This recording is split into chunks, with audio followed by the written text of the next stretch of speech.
Patrice Couchot, Marc Pellardi, Marc, raison. Merci.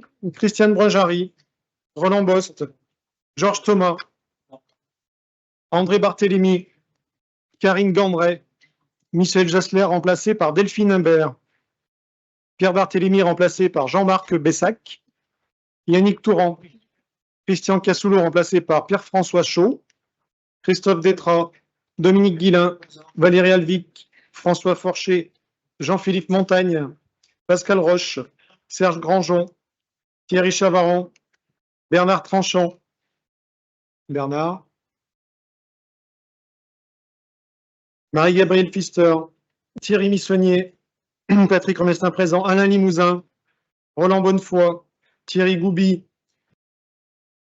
merci, Pierre Verdier, Georges Boncompin, Daniel Dubost, René Avril, Bernard Coutançon, Christophe Basile, Christiane Bayet, Abderrahim Bentayeb, Jean-Yves Bonnefoy, Pierre Contrino, Bernard Cotier, Géraldine Dergelet, Catherine Doublet, Jean-Marc Dufix a donné pouvoir à Patrice Couchot, Jean-Paul Forestier, Cindy Giardina, Martine Grivillers a donné pouvoir à Cindy Giardina, Cécile Mariette, Gérard Vernet, Martine Matra, Stéphanie Fayard, Julien Degout,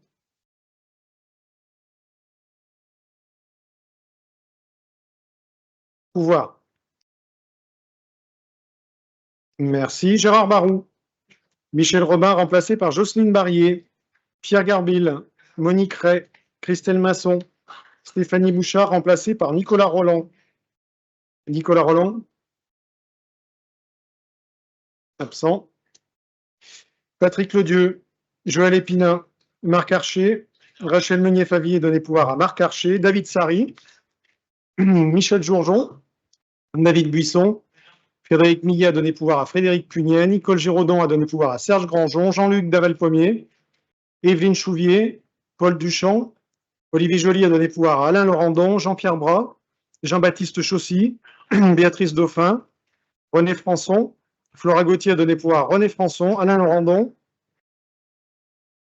Nathalie Legal, Gilbert Lorenzi, François Madvet, Pascal Pelou, Ghislaine Poyet, Carole Tabitien a donné pouvoir à François Madvet, Gilles Thomas, Éric Lardon, Martine Charles, Marcel Jouara, Stéphane Villard, Rambert Paillard a donné pouvoir à Quentin Paquet, Jean-Marc Dumas, Christian Soulier, Annie Ostar, André Gachet, Jean-Maxence de Monchy, Frédéric Pugnet, Pierre Drever remplacé par Nicole Pardon, Michael Miomembre, Jean-René Jandel absent, Jean-Marc Grange, Marie-Thérèse Gagnard a donné pouvoir à Jean-Marc Grange, Christophe Breton a donné pouvoir à Pierre Verdier, Julien Ronzier, Yves Martin, Patricia Carrette, Thierry Hareux, Nicole Pinet, Gérard Peslon,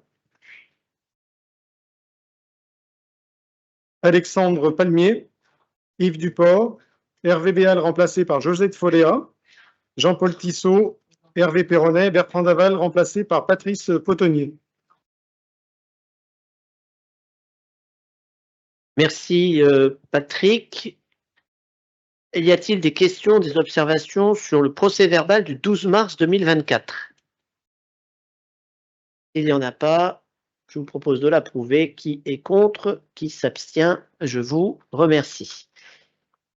Premier point à l'ordre du jour, enfin le deuxième pour le coup après l'approbation du compte-rendu, c'est l'installation d'une nouvelle conseillère communautaire, puisque pour faire suite au décès de Annick Brunel, la commune de Saint-Romain-Puy nous a informé de son remplacement. Il s'agit de Madame Annie Ostar.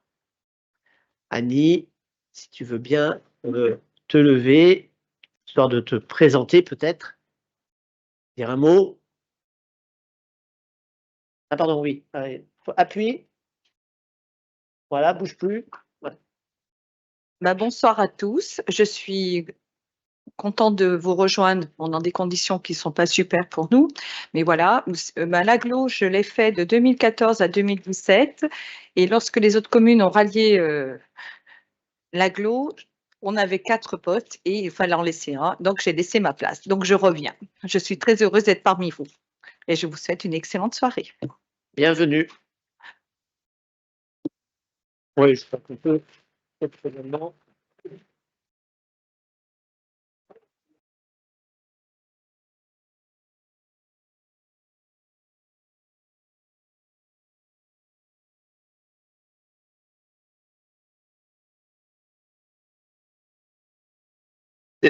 C'est assez rare qu'on applaudisse en retard, mais c'est ça.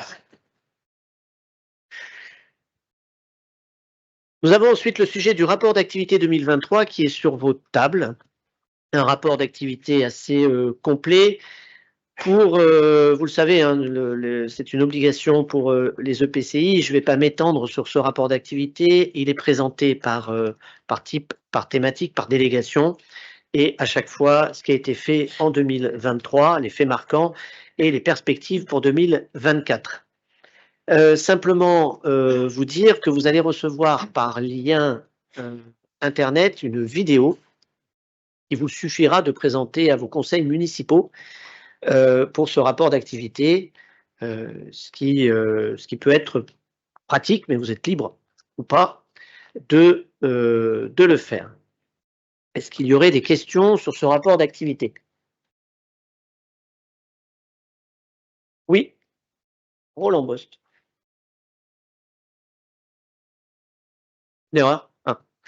Alors, simplement remercier le travail qui a été fait de ce rapport d'activité, puisque, vous voyez, comme vous le voyez, on vous le présente au mois d'avril.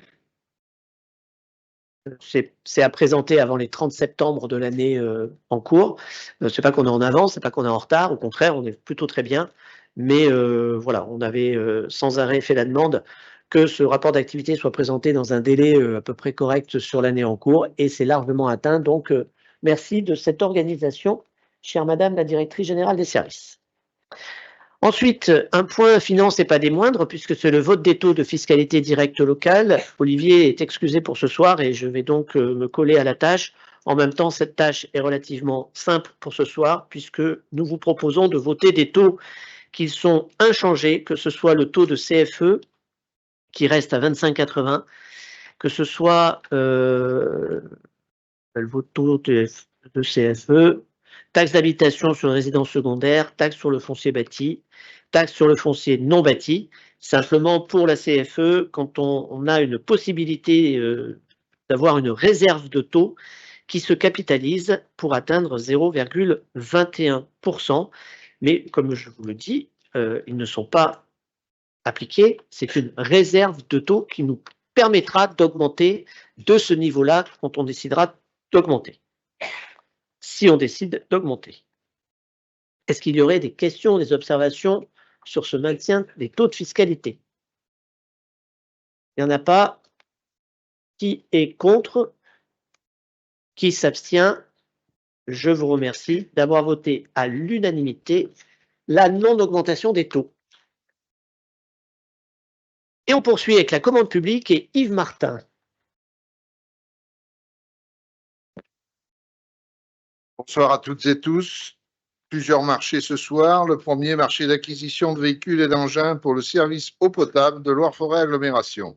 Consultation en 4 lots. Lot 1, acquisition d'une mini-pelle 2 tonnes 5, 2 tonnes 8 pour le secteur nord. Lot 2, acquisition d'une mini-pelle 2 tonnes 5, 2 tonnes 8 plus remorque pour le secteur sud. Lot 3, acquisition d'un camion poids lourd Ben Ampli-Roll avec coffre TP, secteur nord. Lot 4, acquisition d'un camion Ben Ampli-Roll 3 tonnes 5 avec coffre, secteur sud. 16 plis sont parvenus en réponse de cette consultation. Les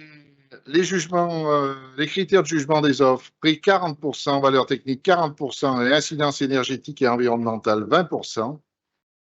Et il est proposé au Conseil communautaire de valider l'attribution du lot 1 à l'entreprise Euromécamat pour 34 513 € hors taxe, alors qu'il y avait un estimatif à 35 000 €. Le lot 2 à la même entreprise Euromécamat pour 40 013 €, alors qu'il y avait un estimatif à 35 000. Le lot 4 à l'entreprise Fort et Fils de Feur pour 54 900 € hors taxe, alors qu'il y avait un estimatif de 40 000 €. Et le lot 3 n'est pas attribué et sera relancé car nous étions au-dessus, pour la seule offre qui nous avait été proposée, au-dessus, largement au-dessus d'ailleurs, de l'estimatif. Voilà. Y a-t-il des questions? Oui. Alors, Thierry Chavaran et Pierre Verdier. Oui, bonsoir à tous. Ah, pardon, c'est bon, je peux y aller. Oui, est-ce que l'achat de ces mini-pelles va nécessiter l'embauche d'agents supplémentaires ou elles vont être utilisées par des agents déjà embauchés? Voilà. Et est-ce qu'on veut aller vers un système en régie, de plus en plus en régie, ou est-ce que par ailleurs, c'est en complément de la sous-traitance, des sous-traitances qui sont utilisées avec la SOR ou d'autres sociétés, ou si c'est pour, je dirais, carrément, enfin, se passer de ces sous-traitances? Merci. Patrice Rouchaud, j'imagine. Ah, Pierre Verdier, oui. Vas-y. Oui, moi c'était une question technique. J'aurais voulu savoir qui se cachait derrière Euromécamat et c'est quel établissement, s'il vous plaît, qui vont faire l'entretien et les garanties. Euromécamat, c'est une entreprise de la Haute-Loire qui a répondu à ces deux offres, le lot 1 et le lot 2. Voilà. Ensuite, Patrice Rouchaud, du coup. Et ensuite, pour l'entretien, de base, il y a une convention de mutualisation avec les services de la ville de Montbrison. Et pour répondre à la question de Thierry Chavaran, oui, effectivement, c'est pour faire des travaux en régie, des choses qui avant étaient faites peut-être bénévolement. Souvenez-vous, quand on a pris la compétence, il y a 6 équivalents temps plein qui ont été estimés des travaux qui étaient faits par les élus de territoire. Et donc là, on a pris la compétence, on s'est équipé. Thierry, je t'invite demain à voir la présentation du bilan 2023 qui a été présenté ce matin sur 2 secteurs. Et en fait, en 2023, le service de l'eau en régie de Loire-Forêt est composé de 53 personnes équivalent temps plein.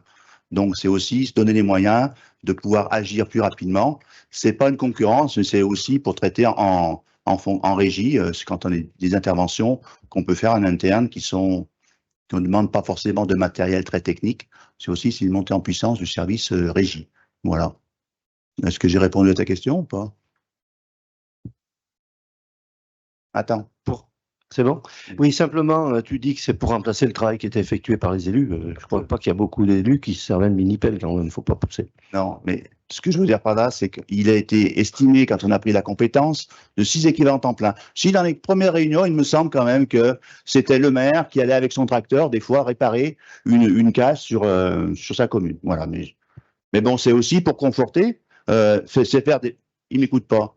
C'est pour faire aussi des économies de fonctionnement, aussi, être plus réactif. On a voté un règlement en décembre 2022 où on disait intervenir dès que le téléphone sonne, on intervient à 2 heures sur le lieu de la panne. Donc, le lieu de la casse, voilà, c'est se donner les moyens de la réussite. Et je vous rappelle aussi qu'on a on a repris en régie en année pleine en 2024 la ville de Saint-Louis-Sarambert, qui a aussi quelques travaux à faire en régie, par exemple. Voilà. Oui, c'était juste un tout petit détail technique. On le voit avec les artisans, quand on a un 3,5 tonnes avec le système Ampli-Roll, en fait, le poids de ce système fait qu'on peut transporter que très très peu de tonnage. Donc, il y a très peu d'utilisations diverses qu'on peut faire avec ce genre d'engin.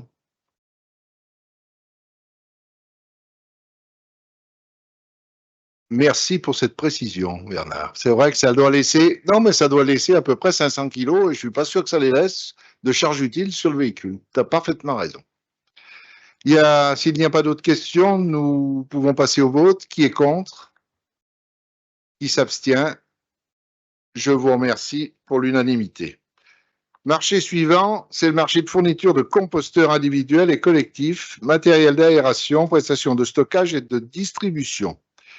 4 lots également pour cette consultation. Lot 1, fourniture de composteur individuel, bois 400 litres et pièces détachées. Lot 2, fourniture de composteur collectif, bois 600 litres, 800 litres, 1000 litres avec pièces détachées et grille anti-rongeur. Lot 3, fourniture de matériel d'aération. Lot 4, stockage et distribution. 11 plis sont parvenus en réponse à la consultation et 6 offres ont été déclarées conformes.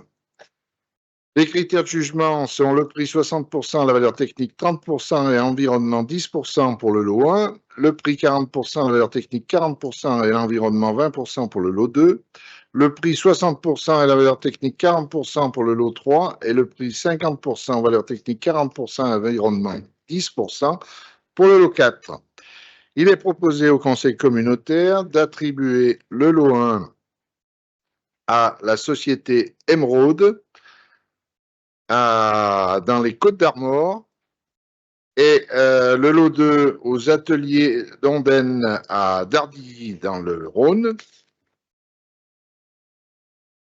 Le lot 4 à Compostande au Chambon-Feugerolles dans la Loire. Et le lot 3, une seule offre est arrivée hors délai et déclarée sans suite. Il faudra donc relancer le lot 3. Y a-t-il des questions?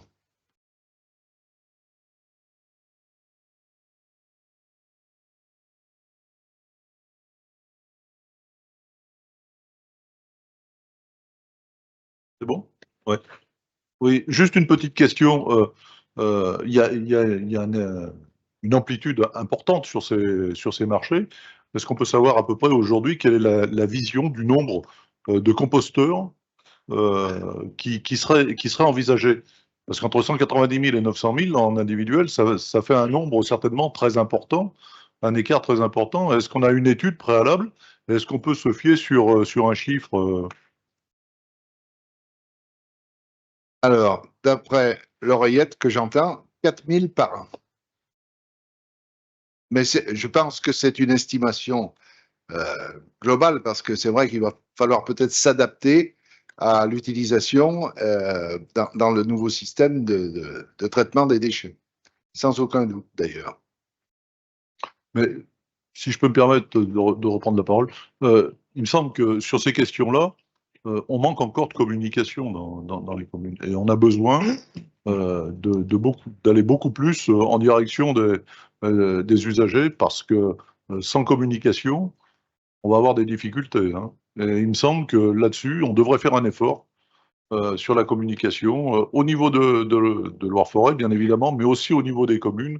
En ce qui concerne la mienne, c'est une question qu'on va poser, évidemment. Bon, le VP n'est pas là. Je ne sais pas si le président veut répondre à cette Sur la question. communication, vous avez raison. On a une véritable révolution qui va se passer sur les déchets. C'est vrai pour la communication sur le tri, qui a d'ailleurs plutôt très bien fonctionné. Elle a été en masse. C'est vrai sur la communication des biodéchets, mais là où nous avons quelques difficultés, c'est que la loi dit que c'est à partir du 1er janvier 2024 que les biodéchets dans la poubelle grise sont interdits. Et vous voyez bien que très concrètement, ça n'est pas applicable immédiatement. Il y a des biodéchets pour lesquels on ne sait pas quoi faire aujourd'hui. Et même aujourd'hui, techniquement, entre le ramassage des biodéchets dans des bacs et le compostage, les choix entre les uns et les autres ne sont pas si clairs. Les technologies pour lever les bacs qui collecteraient les biodéchets et qui laveraient le bac en même temps, c'est des camions tout à fait particuliers qui ne vont pas forcément dans toutes les rues. Il y a beaucoup de problèmes techniques derrière. Donc, communiquer quand on n'a pas tous les outils techniques derrière pour répondre aux questions des différents usagers, il n'en reste pas moins que la communication, hormis ces détails techniques, j'allais dire, qui n'en sont pas, va être largement faite. Elle se déploie et en 2024, je pense qu'on aura fait un gros travail sur les biodéchets. Entre autres. Il y avait Maxence de Monchy, je crois. Oui. Ouais. Bonsoir. Juste une question par rapport au lot numéro 1 et numéro 2. C'était juste pour savoir quel était le coût d'achat des différents composteurs.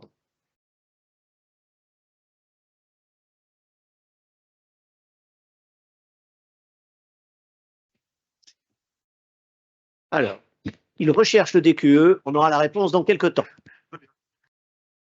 Pierre Verdier. C'est la même question. Eh bien, on apportera une double réponse. Est-ce que cela est susceptible de... est-ce que vous voulez qu'on attende pour voter?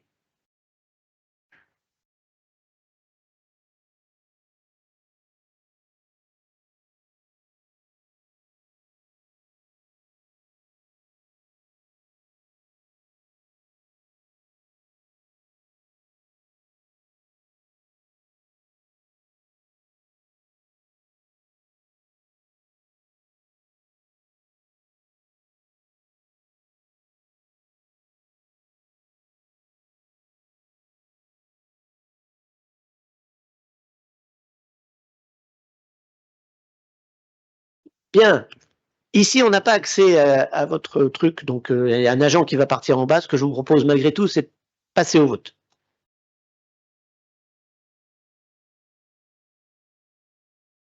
Donne-moi la parole.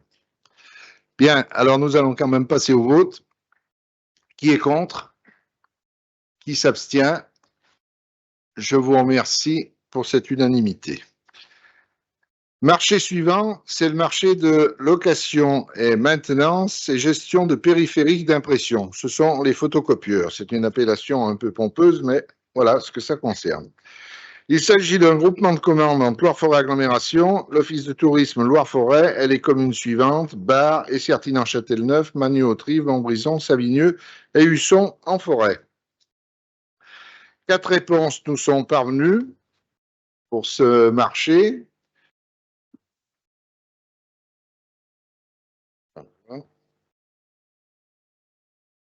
Alors, le montant du marché actuel est estimé à 208 008 € hors taxe.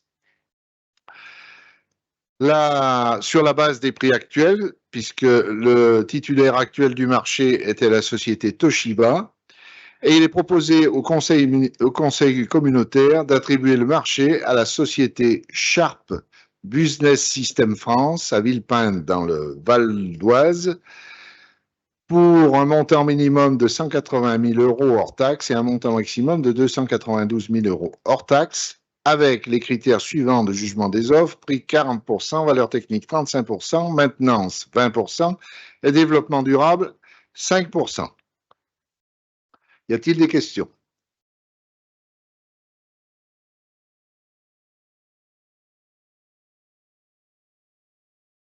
Oui, est-ce qu'il y avait une information pour toutes les communes là, pour cet achat, disons pour ce groupement? Parce que j'ai dû pas vu le voir, parce qu'on aurait pu être intéressé. Alors, il y avait un marché qui avait été lancé en 2019 où toutes les communes avaient été consultées et on a fait le choix au niveau du service informatique de ne pas reconsulter toutes les communes parce que ça avait été un marché qui avait été compliqué à monter. Et dans la mesure où en fait il y a vraiment des tailles de communes très différentes et des besoins très différents, il y avait un certain nombre de communes qui ne s'étaient pas forcément retrouvées dans le premier marché. Donc on est resté sur le périmètre du marché de 2019. On demandait aux communes si elles souhaitaient relancer ce marché, mais on n'a pas proposé aux 87 communes. En effet, c'est pour ça que vous n'avez pas vu passer l'information.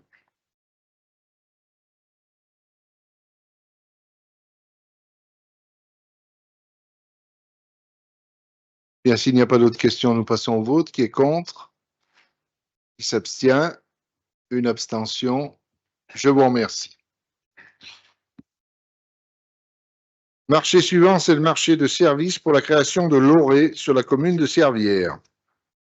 Il s'agit d'un marché spécifique qui concerne 2 lots, les lots 15 et 16. Alors pourquoi 15 et 16? Vous comprendrez parce que sur le marché suivant, nous allons du lot 1 au lot 14. Le lot 15, c'est l'aménagement scénographique, mobilier et équipement numérique. Le lot 16, production audiovisuelle et numérique des expositions permanentes. 10 plis sont parvenus en réponse à la consultation et 9 offres ont été déclarées conformes. Le montant du marché est estimé à 332 200 € hors taxe pour le lot 15 et 81 900 € hors taxe pour le lot 16. Avec des critères de jugement, le prix 40%, la valeur technique 60%. Il vous est proposé d'attribuer le lot 15 à la société Adim Agencement à Chenôve, c'est à côté de Dijon, pour 277 832 € hors taxe, et le lot 16 à la société Drôle de Tram Anabol Études à Montreuil, dans la Seine-Saint-Denis, pour 79 875 € hors taxe. Y a-t-il des questions?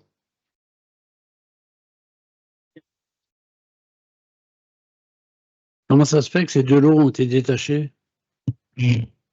Alors, pourquoi ils ont été détachés? C'est ce que je vous disais, c'est un marché très spécifique et ils n'ont pas été incorporés dans la globalité du marché de construction de l'ORE parce que techniquement, c'est ce qui avait été demandé. Ah, marché de services, marché de travaux. Donc là, c'est le marché de services. Voilà.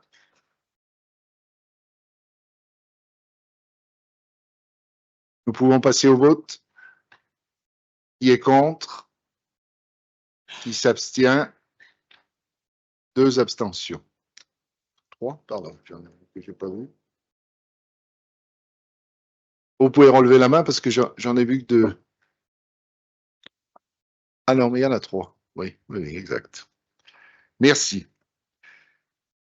Marché de travaux de démolition, déconstruction, désermentage et réhabilitation pour la création de l'ORE sur la commune de Servières. Donc, même lieu. Là, nous avons donc 14 lots. Et alors, le lot 1, désavantage, déconstruction, curage. Lot 2, démolition, terrassement, maçonnerie, VRD. Lot 3, charpente, mob, couverture, zinguerie. Lot 4, façade. Lot 5, menuiserie, bois et occultation. Lot 6, métallerie. Lot 7, menuiserie intérieure. Lot 8, plâtrerie, peinture. Lot 9, chape, carrelage, faïence. Lot 10, sol mince. Lot 11, ascenseur. Lot 12, CVC, plomberie. Lot 13, sonde géothermique. Lot 14, électricité. Le marché ne comporte ni tranche ni variante, mais 2 prestations supplémentaires éventuelles sur le lot 2 et le lot 14. Alors, nous avons les estimatifs qui sont répertoriés dans le tableau et je vais vous donner d'abord les critères de jugement. Critères de jugement des offres, prix 50% et valeur technique 50% pour les lots 1, 4, 9, 10, 11 et 13 et prix 40% et valeur technique 60% pour les lots 2, 3, 5, 6, 7, 8, 12 et 14. Les estimatifs, vous les avez vus dans le tableau et je vais vous donner, avec les entreprises qui sont retenues, le montant qui correspond et je vous donnerai à la fin la différence parce que je sais que ça va m'être sans doute demandé sur la totalité de l'estimatif et de l'attribution. Donc, il est proposé d'attribuer le lot 1 à l'entreprise TPM de Lorette pour 71 275,20 € hors taxe. Le lot 2 à l'entreprise Brunel de Savigneux pour 568 258,11 € hors taxe. Le lot 3 à Racinéo Construction à Monistrol pour 196 754,30 € hors taxe. Le lot 4 CFF à Sorbier, 72 512,80 € hors taxe. Le lot 5, menuiserie Marc Blanc à Savigneux, 79 021,07 € hors taxe. Le lot 6, Rosière à Letras pour 99 443 € hors taxe. Le lot 7, menuiserie Béal Saint-Priant-Jarret, 97 943,50 € hors taxe. Le lot 8, Pétrus-Cros à Firminine pour 212 147,20 € hors taxe. Le lot 9, Archimbault Construction à Boin pour 68 999,77 € hors taxe. Le lot 10, Aubonnet et Fils à Cours dans le Rhône, 15 243,24 € hors taxe. Le lot 11, Loire Ascenseur à Saint-Étienne pour 27 125 € hors taxe. Le lot 12 à Oriol à Saint-Étienne pour 326 214,95 € hors taxe. Le lot 13 à Forage Clément-Gourbière à Bar pour 53 500 € hors taxe. Et le lot 14 à Fauché-Roanne, plus exactement à Riorges, pour 184 605,02 € hors taxe. Vous avez sans doute remarqué au début de ma lecture qu'il y avait 2 lots qui pouvaient avoir des options. En tenant compte de ces options qui ont été retenues de par le fait que nous étions en dessous de l'estimatif total se montait donc à 2 203 156,40 € hors taxe et le total des offres qui nous ont été faites se monte à 2 073 043,16 € hors taxe, ce qui nous fait une dépense en moins de 130 113,24 € hors taxe. Voilà. Y a-t-il des questions? Alors, s'il n'y a pas de questions, on peut passer au vote. Qui est contre? Qui s'abstient? 3 abstentions. Alors, qui c'est? J'en vois. Alors, qui s'abstient là? Ah, 4. 4 abstentions. Je vous remercie. Et le dernier marché est le marché de travaux d'aménagement de voirie de la partie sud de la rue Bayard, de l'allée de Tourterelle et d'une voie verte le long de l'étang sur la commune de Savigneux. 3 plis sont parvenus en réponse à la consultation et 3 offres ont été déclarées conformes. Je voudrais vous préciser qu'il y a une erreur dans l'estimatif qui est de 972 599,90 € hors taxe. Je préfère vous préciser ça parce que compte tenu que l'entreprise qui a été retenue est en dessous du véritable estimatif, c'est quand même important que vous ayez les bons chiffres. Les critères de jugement des offres sont le prix 60% et la valeur technique 40%. Et il vous est proposé, si vous en êtes d'accord, de valider l'attribution du marché à l'entreprise Eiffage Routes Centre-Est pour un montant de 894 159,90 € hors taxe, qui est donc en dessous de l'estimatif que je vous répète pour ceux qui n'auraient pas entendu ou eu le temps de noter, 972 599,90 € hors taxe. Y a-t-il des questions?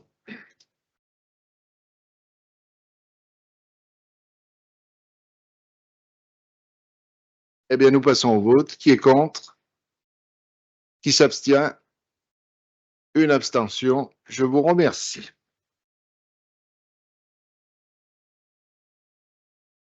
On poursuit avec des points sur les ressources humaines de Patrick Romestin. Il s'agit principalement de suppression et création de postes. Tout d'abord avec le poste numéro 64, un poste de chargé de mission planification qui originellement était ouvert en catégorie A. L'agent qui l'occupait était en catégorie B. Et donc, la proposition qui vous est faite, c'est de supprimer ce poste en catégorie B et de le réouvrir en catégorie A, comme il était à l'origine. Ensuite, suite à un recrutement pour le poste 327, c'est la même chose, mais cette fois-ci de supprimer le poste de catégorie C et de l'ouvrir en catégorie B. Et ensuite, les 5 postes qui suivent, c'est des postes qui sont occupés par des agents qui ont réussi le concours de rédacteur. Et la proposition est la même, c'est de supprimer ces postes en catégorie C et de les ouvrir en catégorie B. Et la deuxième partie, c'est tout simplement une modification d'indice de rémunération pour 3 postes, un poste de secrétaire de mairie, technicien chercheur de fuite et chargé de mission Grenelle captage. Y aurait-il des questions? Je vais vous proposer de passer au vote. Qui serait contre? Qui s'abstient? 2 abstentions. Merci.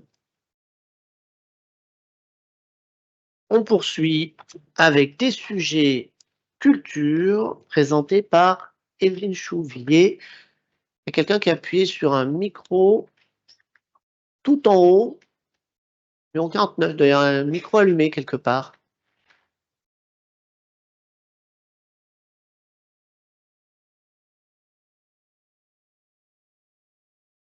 Il est sur la gauche là, tout en haut.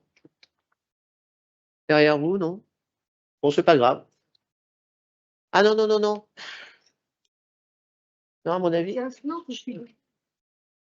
Non, non, bah non. C'est bon? Oui. Bonsoir. Ah bah, elle est toujours pas. C'est le fameux d'Evelyne, oui. C'est le 49. Donc c'est le mien. Moi, je vais vous présenter l'inventaire des collections du musée de la broderie or. C'est un travail donc qui n'avait pas pu être fait jusqu'à maintenant à la Maison des Grenadières. Donc, il a été réalisé entre février et juillet 2023 et il a permis de recenser 1315 articles. Alors, les typologies, bon, bien sûr, les emblèmes, les insignes, les drapeaux fanions, couvre-chef, etc. On a aussi des textiles liturgiques. Et la majorité de ces collections est bien évidemment constituée de broderies métalliques, mais on a aussi des broderies de fil de soie et de coton. Cet inventaire nous permettra d'avoir une estimation au niveau de nos assurances. Et donc, vous l'avez vu dans la note, hein, c'est estimé à 37 740 €. Donc, on vous demande d'approuver l'inventaire des collections de la Maison des Grenadières. Est-ce qu'il y a Des questions? Des votes contre? Des abstentions? Je vous remercie. Et puis le second point, c'est une modification des tarifs du service commun de guidage, pays d'arrêt d'histoire et office de tourisme.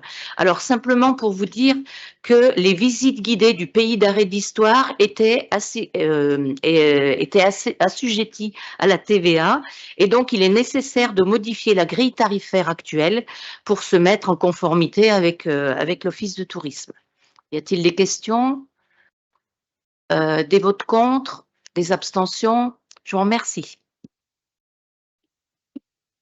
On poursuit avec un avenant financier à la convention cadre et épure présenté par Patrick Ledieu.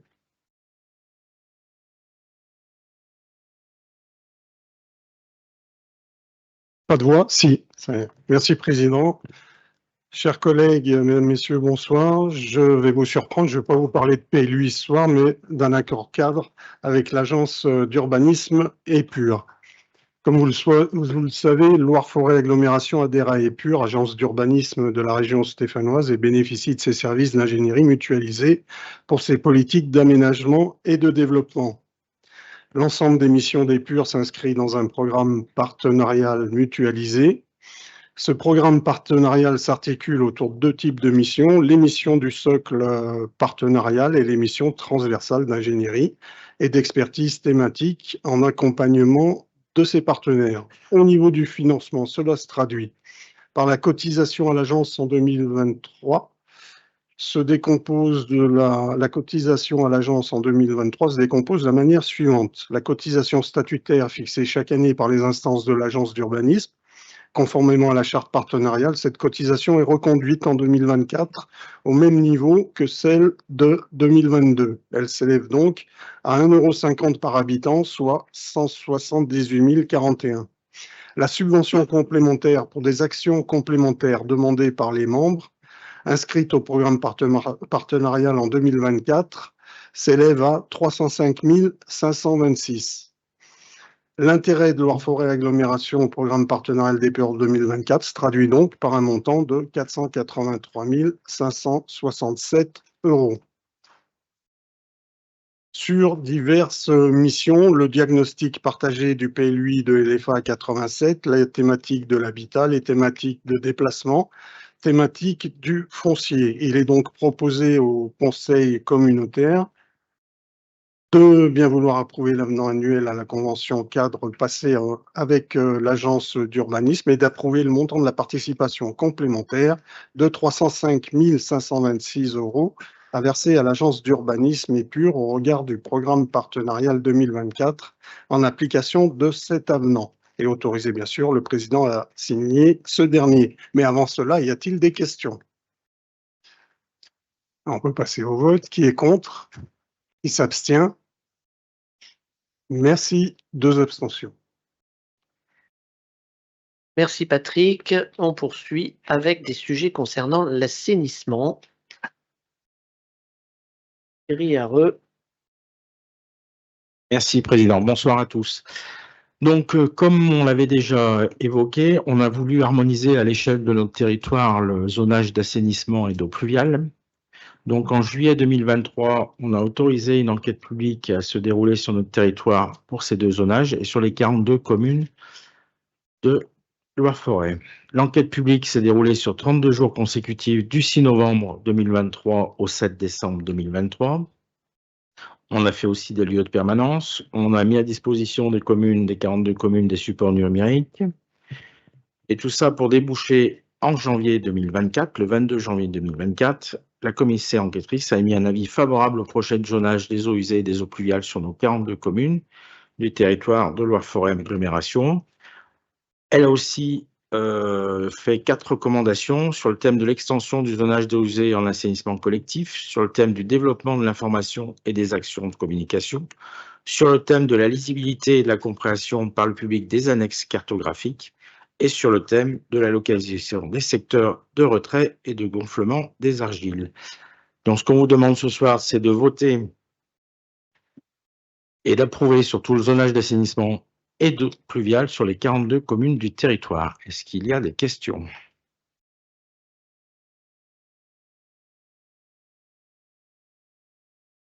Donc, nous allons passer au vote. Qui s'abstient? Qui est contre? Merci pour l'unanimité.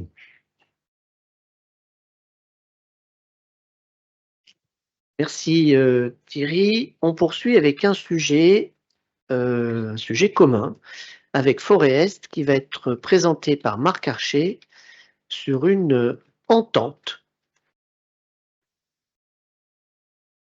Bonsoir à tous. Je vais vous proposer une convention d'entente intercommunale pour la mise en place d'un appel à projet insertion et emploi entre la communauté de communes de Forêt-Est et Loire-Forêt Agglomération, ainsi que le règlement de l'appel à projet. À la fin du plan local pour l'insertion et l'emploi, le PLI, au 31/12/2002, nous avons souhaité poursuivre l'action de la collectivité en matière d'insertion professionnelle des publics éloignés de l'emploi. Une réflexion commune a été engagée avec la communauté de communes Forêt-Est, partenaire historique de l'ex-PLI du Forêt, pour définir les contours et les modalités d'une offre de services adaptée aux besoins du territoire et complémentaire aux actions de droit commun. En complément des moyens mobilisés jusqu'alors en matière d'insertion professionnelle, il est proposé de mettre en place l'entente pour l'insertion et l'emploi sur le bassin Loire-Centre. Conclue pour une durée de 3 ans, avec une échéance à fin 2026, cette entente entre nos deux EPCI vise à mettre en œuvre une politique partagée en matière d'action locale, d'insertion, en mobilisant notamment des moyens financiers en commun pour favoriser, dans le cadre d'un appel à projet annuel, des projets d'initiative privée en matière d'insertion et d'emploi à l'échelle du périmètre des deux EPCI, 136 communes et près de 183 000 habitants. L'enveloppe globale prévue au budget 2024 des deux EPCI est de 90 000 € financés selon une règle de répartition adossée au poids de population des EPCI, soit un tiers CCFE, 30 000 €, et les 2 tiers pour Loire-Forêt, 60 000 €. L'appel à projet insertion et emploi de l'entente sera lancé sous réserve de validation par les deux conseils communautaires des deux EPCI, soit au plus tôt à compter du 15 avril 2024 jusqu'au 24 mai 2024 pour un démarrage des actions possibles durant l'été 2024. Il est proposé au conseil communautaire de bien vouloir approuver la convention d'entente intercommunale pour la mise en œuvre d'un appel à projet insertion et emploi entre la communauté de communes Forêt-Est et Loire-Forêt Agglomération, ainsi que d'approuver le règlement de l'appel à projet insertion et emploi qui en découle. Est-ce que vous avez des questions? Il n'y a pas de questions, mais simplement une remarque. C'est pas la première fois que nous avons des projets communs avec Forêt-Est. On avait dit à l'époque que quand on arrêtait le PLI, on trouverait des solutions ad hoc sans avoir comme but de gain financier sur ce sujet-là, bien au contraire, parce que l'ensemble des sous qui n'ont pas été mis sur le PLI ont été réinjectés dans cette entente, que ce soit de la part de Loire-Forêt Agglomération ou de Forêt-Est. Et je conclurai en fait simplement sur des propos de Pierre Véricel qui a cette formule qui est plutôt bien trouvée. Quand on a un sujet commun, on réalise un travail commun et on y trouve une réponse commune. Ah, c'est vachement bien dit, donc je pique sa formule, donc je cite l'auteur. Marc, tu peux passer au vote. Qui est-ce qui est contre? Qui s'abstient? Merci de ce vote. Avant de passer au dernier point à l'ordre du jour, c'est l'occasion pour moi de répondre à la question. Les composteurs de 400 litres coûtent 58,90 € hors taxe, soit 70,68 TTC, et ils sont vendus 25 €. Marie-Gabrielle, si tu veux bien enchaîner avec la biodiversité. Merci beaucoup. Alors, pour ce dernier point sur l'environnement, il s'agit de l'appel à projet 2024 Investir pour la biodiversité. Le document complet est en annexe. Comme vous le savez, Loire-Forêt mène une politique plutôt volontariste en faveur de la biodiversité et des milieux naturels. Elle est reconnue territoire engagé pour la nature. On a 2 sites Natura 2000. On a une stratégie en faveur des trames écologiques. On a 2 contrats territoriaux, des atlas de la biodiversité. On souhaite poursuivre cette politique dans ce domaine en soutenant des projets portés par des acteurs locaux via cet appel à projet qui est proposé. On souhaite favoriser la reconquête de la biodiversité avec des projets d'investissement sur l'espace public, projets d'investissement partenariaux et participatifs qui puissent mobiliser plusieurs partenaires. Cet appel à projet soutient donc des initiatives qui, celles qui seront lauréates, le seront par le versement d'une subvention. Un projet lauréat bénéficie d'une subvention maximale de 10 000 € avec un taux d'aide, bien sûr, sur le montant total de 80% des dépenses éligibles. Et avec une somme supplémentaire de 2 000 € pour le projet qui pourrait être jugé le plus pertinent. Le montant plancher de cette subvention étant de 1 500 €. Ces projets, ils peuvent être de nature diverse. Je vous donne quelques exemples. Création, restauration de milieux naturels, développement du label végétal local, la lutte contre les espèces envahissantes, etc. Les dossiers de candidature seront étudiés selon certains critères de recevabilité et d'éligibilité qui sont dans le document que vous avez pu voir en annexe. Il y aura un jury de sélection de 5 élus de Loire-Forêt et ce jury se réunira pour sélectionner les projets lauréats et émettra, selon des critères, des notes d'attribution. Et le tout sera ensuite validé par décision du président. L'enveloppe budgétaire totale pour 2024 allouée à ces appels à projets est de 65 000 €. Il vous est proposé de bien vouloir. D'abord, il y a des questions?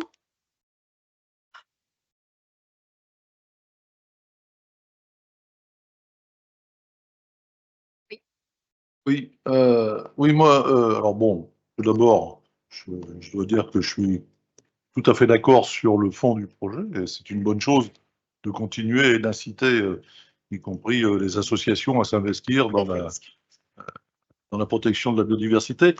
Mais sur la forme, j'ai quand même une interrogation, c'est sur les délais qui sont fixés. Sur les délais qui sont fixés, oui. Puisque les projets doivent être présentés à compter du 15 avril, et avec une date limite jusqu'au 1er juin.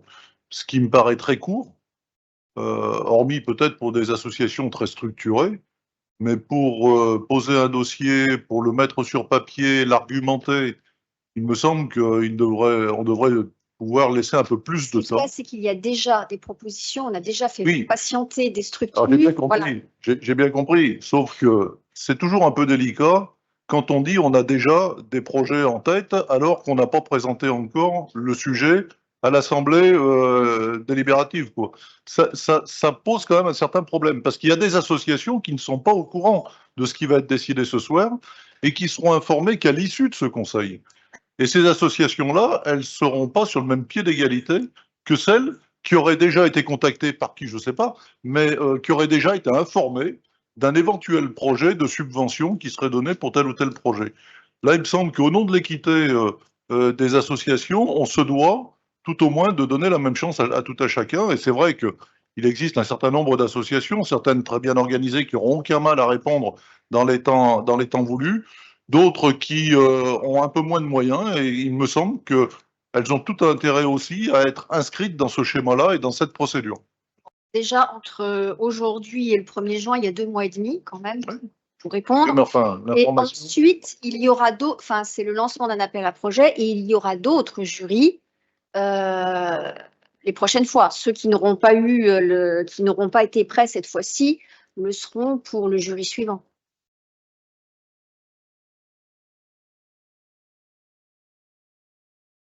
Oui, mais j'entends. J'ai bien entendu qu'il y avait. Alors, par rapport à ça d'ailleurs. Il y a un budget annuel qui est alloué de 65 000 € qui sera renouvelé l'année prochaine. Oui. Par rapport à ça, on peut peut-être envisager, y compris d'avoir un budget un peu plus élevé, et en créant aussi un certain nombre de pénalités qui permettraient, y compris, de recueillir des fonds au nom du pollueur-payeur. Ça pourrait être aussi une façon comme une autre d'alimenter un fonds permettant justement de travailler sur la préservation de la biodiversité. Monsieur Gaumont. Merci. Également, je tiens à saluer l'initiative de cet appel à projet en faveur de la biodiversité. Le terme écologie est aujourd'hui dans suffisamment de programmes politiques, d'émissions médiatiques et de repas familiaux. Il s'agit du défi de notre époque dont nous prenons progressivement la mesure. Le défi n'étant pas, pour une fois, de maximiser notre impact, mais de le minimiser, ce qui semble bien perturber considérablement notre espèce et ralentir d'autant son action collective malgré l'urgence climatique. À l'occasion de ce point, que je salue encore une fois, il me semblait simplement essentiel de mentionner l'importance de prévenir plutôt que de guérir. En termes de biodiversité, par exemple, la Maison des étangs du Forêt à Artin est un acteur remarquable de notre territoire. L'une de ses inquiétudes aujourd'hui est la préservation de la biodiversité de ces étangs, notamment en raison de la proximité immédiate, de l'autre côté de la route, d'activités ICPE annoncées sur la zone de Chambaillard-à-Bouin, dont les risques hydrologiques ont été démontrés par une étude de l'hydrogéologue Paul Royal. Dans un souci sincère de cohérence de la politique que nous définissons ici, comment peut-on favoriser la biodiversité dans ce genre de cas, notamment en termes de contrôle concret, effectif et non théorique prévu, pour agir avant et non après les conséquences environnementales?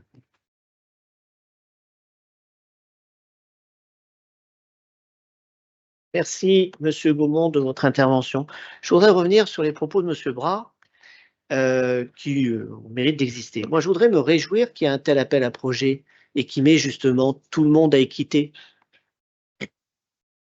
Parce que tant qu'il n'y a pas d'appel à projet, ça sous-entend qu'on reçoit des demandes de subventions d'associations pour des projets qui peuvent s'inscrire dans le cadre de nos politiques publiques.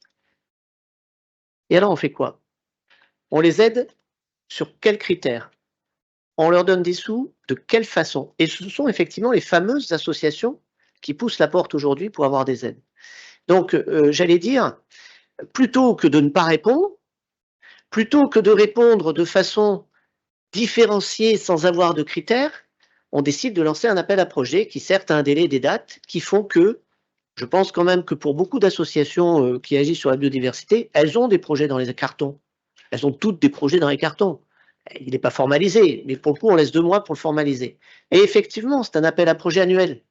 Donc, si tant est qu'elles ne sont pas prêtes pour celui-ci, si tant est aussi qu'il y ait suffisamment de réponses avec le montant d'aide qui varie de 1 500 à 12 000 euros, si l'enveloppe est consommée, il y en aura un autre l'année prochaine. Donc, dans le pire des cas, celles qui ne sont pas prêtes dans les 2 mois qui viennent, elles pourront postuler l'année d'après. Voilà, c'était juste pour revenir à une remarque qui est tout à fait légitime. Et je n'ai pas dit que vous étiez contre le sujet, hein, ce n'est pas ça le sujet, j'ai bien compris que vous étiez pour.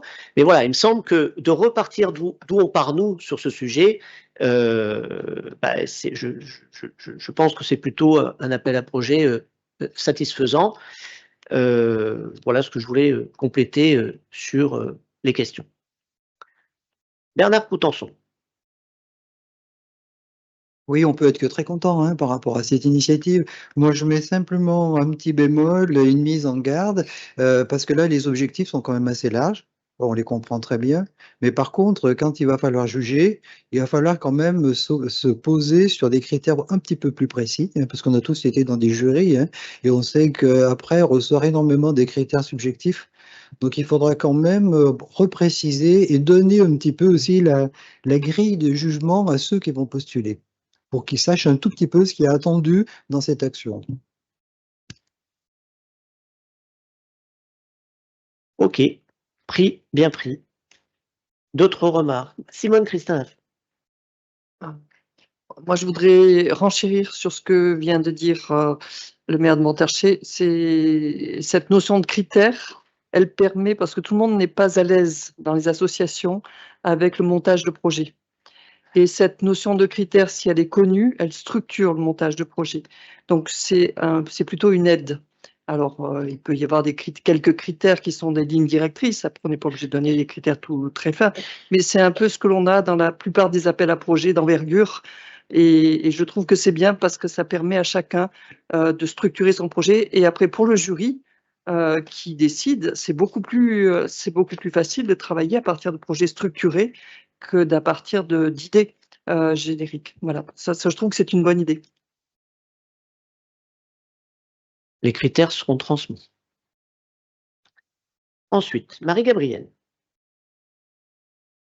C'était juste pour dire qu'il y avait des critères avec des points et dans l'appel, dans la fiche à remplir que recevront les porteurs de projet, ils savent quels sont les critères et combien de points valent chaque critère. C'est très expliqué. Non, voilà. Non, tout à fait. Mais il y a tout ce qu'il faut dedans et ils savent, c'est très détaillé. Avec un nombre de points par critère, avec des points supplémentaires selon le critère affiné. En fait, c'était dans les annexes. Moi non plus. C'est bon? Je crois que tu peux passer au vote. Si j'ai le micro. Oui, j'ai le micro. Bon. Je vous propose donc de bien vouloir approuver le lancement de l'appel à projet et son règlement présenté en annexe de la délibération. Et là, vous pourrez y voir tous les critères. Confier l'instruction des dossiers de l'action Investir pour la biodiversité au jury composé d'élus membres du comité de pilotage biodiversité et milieu naturel. Autoriser Monsieur le Président ou son représentant à signer tout document relatif à la validation et au versement des aides auprès des ayants droit pour un minimum de 1 500 € et un maximum de 12 000 € par projet dans la limite maximale de l'enveloppe budgétaire allouée pour l'année de 65 000 €. Qui s'abstient? Qui est contre?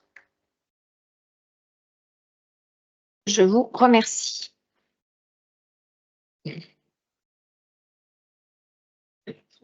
Y a-t-il des questions sur les décisions et conventions, contrats du président?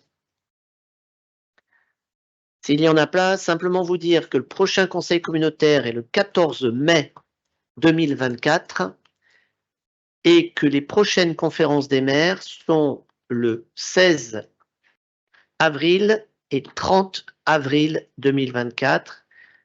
Précision, le 16 avril, c'est une conférence des maires à laquelle sont associés les référents PLUI. Elles sont toutes importantes, mais celle-ci plus particulièrement, je dirais. Merci de votre attention. On se retrouve autour du buffet.